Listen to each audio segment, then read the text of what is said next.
Hello, I'm Sarah. I'm a woman on a weight loss journey and I've lost 130 pounds so far. But I believe that you're probably here for another reason. Are you here because you are possibly facing a hip replacement? Because I've had two hip replacements. So let's chat about it. I wanted to do this video this week because this week is the year anniversary of my first hip replacement. I had my first hip replacement last year on March 18th of 2025. It was my left hip replacement. I had my right hip replacement on September 15th of 2025. I had both of these hip replacements at the age of 44, which is extremely young. So let's get into the story of how I had both of my hips replaced at the age of 44. If you are facing a hip replacement, it is going to be great, and you are going to be so thankful that you did it when you're done. So let's get into my story. It's a Sarah Bartelli show. So I was most likely incorrectly diagnosed with rheumatoid arthritis in January of 2022. There is more to come on that story coming up. There are some videos on my channel about that, but I don't find out for sure until later this week where I have a follow-up appointment. But I was doctoring for this and I was on lots of different medications trying to deal with this rheumatoid arthritis pain. And during this time from January of 2022 to the point of my hip replacement surgeries, I was seeing a doctor for what was I thought was knee pain because I had a lot of knee pain and clicking and things like that. And I was getting shots in my knee. And one of the issues at hand was it was very obvious. I was extremely overweight and I knew that weight loss would help what I thought was rheumatoid arthritis pain.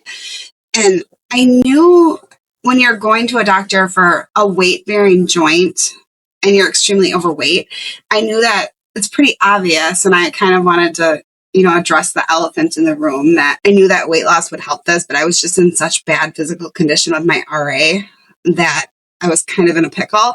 So I said how I knew that weight loss would help my situation, but I just kind of didn't really know what to do. And I was thinking about going to a doctor to see about getting GLP-1s possibly at the time. And he was the one who told me about a weight loss clinic in the city where the orthopedic clinic was. And I ended up going there and I did not start taking GLP-1s. I was just taking an old school medication to help with appetite and it worked great. And I lost 100 pounds in 7 months and I was able to maintain that 100 pounds from the year that I went through my hip replacements. And now I'm up to 130. So worked great. And there's lots of different videos on my channel about that, if that interests you. But so going to this doctor for my hips, he got the images of my knees. Everything looked great with my knees, getting some shots in my knees. It didn't really help too much, but at that point, I'm trying to work out on these knees. I'm trying to do what I can to lose weight. So I started my weight loss journey at that point, and I'm just trying to do what I can. So I just kept going back to get them, even though they weren't really helping. So I went back. I started my weight loss journey in June of 2024, and I believe I went back in September to see him to get another round of shots in my knees. And I was describing the pain being different and kind of radiating down my leg and this and that. And he was saying how he wanted to get x-rays of my hips at that point, because he was saying how sometimes hip issues can present as knee pain. And when they were getting the x-rays, just the positions that they were putting me in to get the x-rays, I knew at that point that it was a hip issue, because the pain was just horrendous from these positions that they were putting me in. And yeah, he came into the room and he said, I'm really sorry to tell you this, but both of your hips are shot and you need both of your hips replaced. And at this point, I wasn't even 44 yet. I was 43. And this wasn't even an appointment for sometimes if you're going to the doctor for a new problem, you're a little bit more on edge to kind of find out what's going on. But this was just a standard, a shot appointment.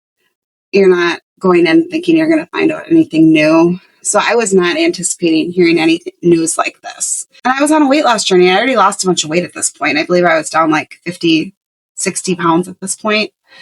So I'm like, oh, I just think I'll keep trying to lose weight. Maybe that'll help. And I don't think it wasn't what he was telling me. I don't think was computing at that point, like how bad it was. This wasn't just like mild arthritis. This wasn't even moderate arthritis. This was like end game.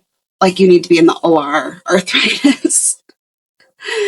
And he's like, okay. But I knew enough about hip replacements that I did know that there was a new form of the new way that they were doing the surgery. So I knew enough to ask. I said, are you doing hip replacements the new way? And he said he wasn't. He wasn't doing it the new way. And I knew enough about hip replacements that I knew to ask that because my mom had a hip replacement years ago. And just from doctoring with a surgeon, he had a big thing in his practice about this new robot that's being used. And I knew that he was a doctor that I went to. I knew that he was somebody that was doing it. So that was, of course, something that I wanted to ask about. And this doctor that I was seeing for my knee, he was not doing it that way. So I knew that he was not going to be my guy. Even though he was a phenomenal doctor, I loved seeing him and he was a great person.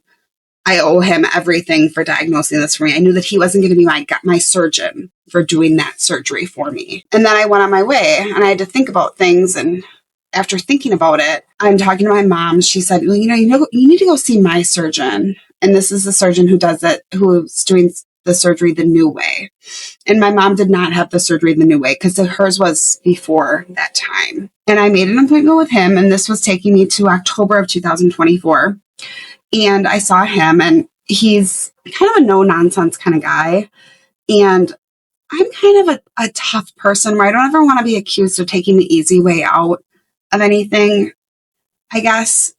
And I think I needed to hear this from him where he said to me, he heard about how much weight I've lost and how I'm losing weight currently on these hips of mine, which he was impressed with. And he said to me, I don't care if you're 140 pounds, you need these hips replaced and you need it done within 6 months. And for me and the kind of person I am and just where my head was, I guess, at the time, I needed to hear that, I guess, to be okay with being 44, well, being 43, I guess, and being okay with the idea of having a hip replacement. Because I think, having a lot of self-blame issues with the fact that I did this to myself, which, I mean, part of it was genetics. I think they said it was partially like, I think hip dysplasia or something. And then, my weight didn't help it, but I mean, stuff happens. I was on the road to, fixing what I could.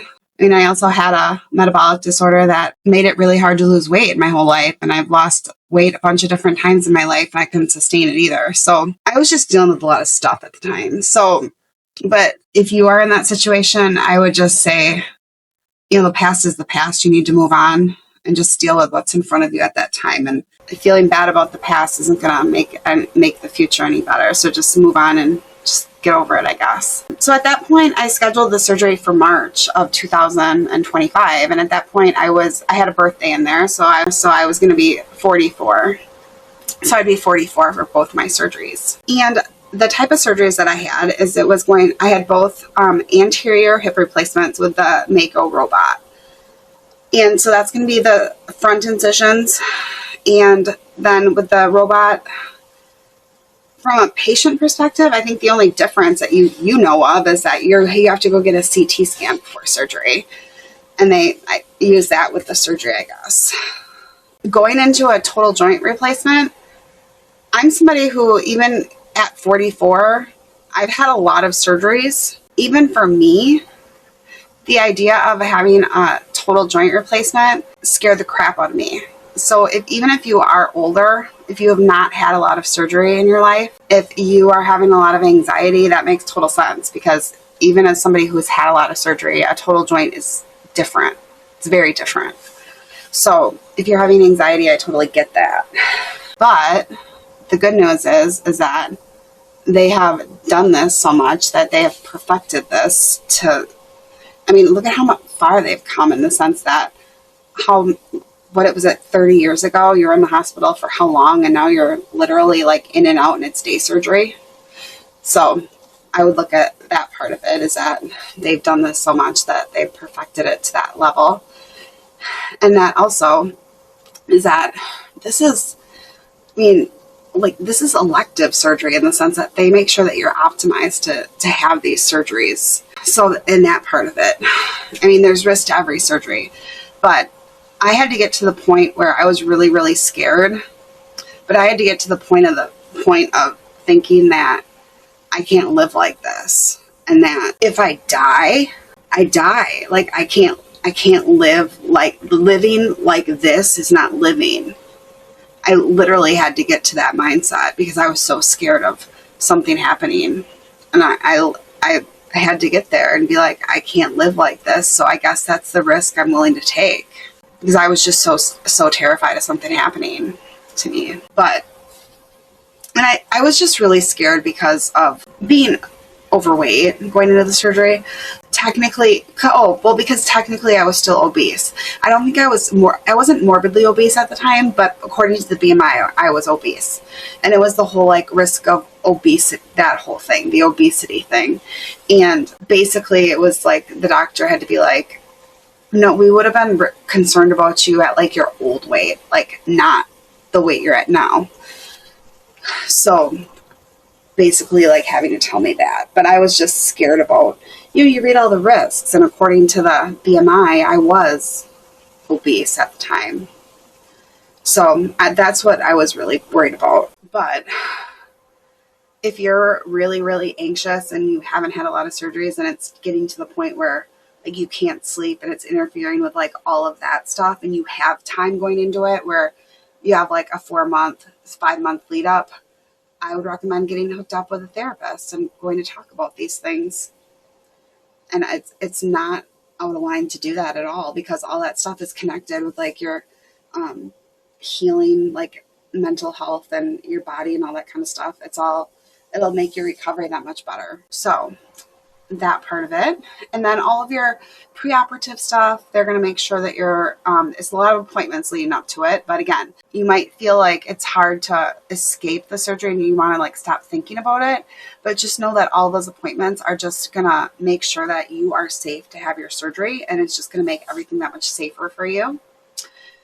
So there's that. And then you're going to go into your surgery day, and most likely it's going to be day surgery, which is awesome because then you're going to be home and everybody recovers better in their own environment. And if it is day surgery, you're going to go to most likely a PT. You're going to get wherever you're going to have your physical therapy. You're probably going to go and meet your physical therapist before your surgery. And they're going to probably do an assessment with you to make sure that you are a good candidate to have day surgery, joint replacement, and make sure that you know how to use your walker and your cane and crutches and everything like that, to make sure that they're not setting you up for failure to fall or something like that when you get home. And the pain, you'd think that something like this would be like the most horrendous pain that you've ever experienced in your entire life when you think about how it's actually done. And I don't recommend like going watching videos of it. It's pretty gruesome. But surprisingly, I've had foot surgeries where they've had to take like screws to hold like little pieces of my foot together to put like fractured bones back together and stuff. And I've had foot surgeries hurt worse than this. So surprisingly, it's not. I mean, I know it sounds crazy to say that, but it's not. I've had surgeries that hurt way worse than this. Way worse. Like foot surgery, hands down, was 100 times worse than this. This was not so bad. No. And part of it might be too, is that you're going into the surgery with so much pain too. Is that that arthritis pain being gone instantly, that might play a role in it too. Because if you're watching this video and you're having a hip replacement, you know what I'm talking about. So there's that part of it too. It's not so bad because you're just dealing with so much pain going into it. And I mean, they give you good pain medication. The one thing I would say is that if you're anxious going into your surgery, like the days leading up and you don't really have that good of an appetite, force yourself to eat a good diet the days leading up, because my second surgery, I don't think I ate enough the couple days leading up to my surgery. And I had a lot of like dizziness after the surgery. And that was kind of scary when you're using a walker and stuff. So just make sure that you're forcing yourself to eat a good diet and enough the days leading up to your surgery, even if you don't have a good appetite, just due to nerves. And just make sure that you've got like your support system all in place with, people helping you at home, and your meals and stuff set up. I'll have a link. I'll have a thing that I bought off of Amazon with some products that helped me. It had like a sock aid and like a little grabber thing. Some of the things weren't really necessary, but they were just kind of some helpful things. And then depending on your surgeon, you're going to start your physical therapy. I think I started mine like 2 weeks after surgery. Just depends on your surgeon. And then depending on what type of surgery you have, your different precautions for, if you have it anterior, posterior, they've got your different like hip precautions of what things you can't do and bending certain ways, which are your absolute no's for your like dislocation risk things. And then you see your surgeon, I think at like 2 or 3 weeks, and then at 6 weeks, and then at 12. And as far as using my walker for my first surgery, I think I had my surgery on a Tuesday and I used my walker until about Saturday, and then it was onto a quad cane. I don't know how long I actually used the quad cane, but for my second surgery, I used my walker and my cane probably for longer because we wanted to perfect my walking before I gave up the cane entirely, because with my first surgery, we kind of gave up the idea of perfecting my walking because I had one hip that still had to be replaced. So there was really no perfecting my walking at that point until I got the other one replaced. And if you are going into a double hip replacement, I believe that you can either have them like I did, where you do them kind of months apart, or I think that you can do them, I think it's like 4 or 6 weeks apart. And I was going to do them like that, but I changed my mind and decided to just do the one and then kind of recover and enjoy my summer and then do the other one. And I found out my physical therapist, she prefers people to do it that way. But if you have to, you can do it the other way. Like if you have a job where it's easier just to kind of take off one big lump of time, you can do it that way if you have to. Just, talk to your PT and like let them know that that's the plan. I think my surgeon personally did his hip replacements that way and just worked better for his schedule that way, to take off like 3 months and just do it all at once. This is a life-changing surgery. And if you're scared, I get it, but you're going to be so happy that you did it once it's done. However long you've been living like this, it's too long, I'll tell you that much. It's too long. And if you have weight to lose to have your surgery, my whole channel is about that you can do it, because like I said, I started my weight loss journey not even knowing that my hips were shot. I thought this was rheumatoid arthritis the whole time. So if you need any help on that or tips or anything, please check out my channel. Please comment below. I'd love to help anybody on that, because it's possible. I did it, and it wasn't even just like a fly-by-night thing where I lost the weight to have my surgery and then gained it back. I lost 100 pounds in 7 months, and then I maintained it during the year of my surgeries. And now I'm up to 130 lost. So it's possible. I know it probably feels impossible when you're going through that, but it is possible. I know it's probably hard to think of all the things because if I'm not going through it right at the time, but if you're going through a recovery or anything like that, and if you have any questions that have popped up, please feel free to comment below. I would love to answer any questions. But yeah, I'm so thankful that, and I had, little hiccups that came up at my second surgery. I had a little seroma pop up, and I had a little bit of, then that caused a little bit more swelling in my leg. So my second surgery, I used my walker a little bit longer, just because with anytime your leg is swollen, obviously bending to walk, it causes a little bit more pain, and I didn't want to risk falling.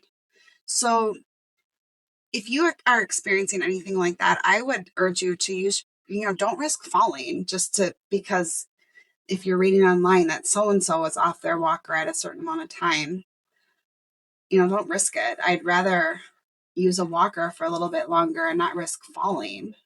Because if you fall, you're going to be even set back even farther. And it was just for a short period of time until that swelling came down. So down, then it was fine again. But yeah, I know you always want to know like how you're doing compared to other people, but I wouldn't, as long as if you're checking with your doctor, I wouldn't let those other people and how they're doing impact you of trying to like get you to not use something too fast. It's better to be safe than let that kind of stuff impact you. But yes, I'm so thankful that I did this surgery and that I'm back to normal. And I just had a vlog recently where I had a workout. I've been working out like pretty much this whole time as I was able to recover and everything, but where I felt like 100% back to normal before this whole hip issue popped up in my life. And to feel that again has just been amazing. So if you ever think about that in your life, like, will you ever feel normal again? I'm here to say, yes, you will. And if you're going to do your surgeries back to back, it's going to be even a lot sooner than it took for me, because keep in mind, mine were so delayed between one another. If you're doing yours back to back, you'll probably feel even back to 100% normal, like before this ever happened to you, a lot sooner than it took me. So, but yeah, if you're facing a hip replacement and you're scared and you're feeling anxious, I get it. But as somebody who's been through it, I can say that I'm excited for you because I know that you're going to get your life back and that this is a great step for you, and that I'm really excited that you're going to start feeling better because that's what happened to me. So I'll be thinking about you. And if you guys have any questions, please leave them below. I would love to answer them. And that please, if you found this video valuable and if you're interested in any type of weight loss or weight maintenance content, please like and subscribe. Thank you guys. Take care. Bye-bye.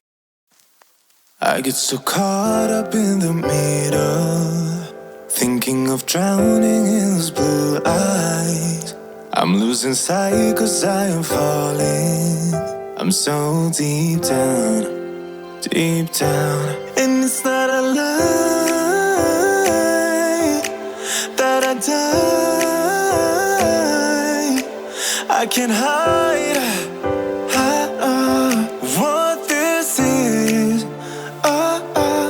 Yeah, I keep drowning in those blue eyes, and you can tell me all of your lies. I will put out all of the fire if it gets